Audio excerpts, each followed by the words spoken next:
You ask Tiger to solve. This deals with linear equations with one unknown. The final result is x equals 15/16. Let's solve it step by step. Isolate the x. Multiply both sides by inverse fraction 5/2.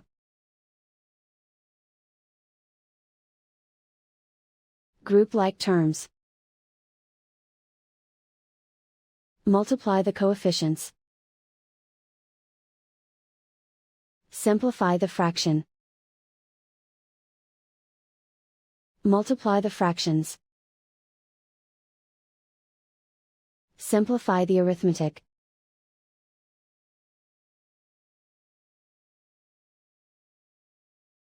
And so the final result is x equals 15/16.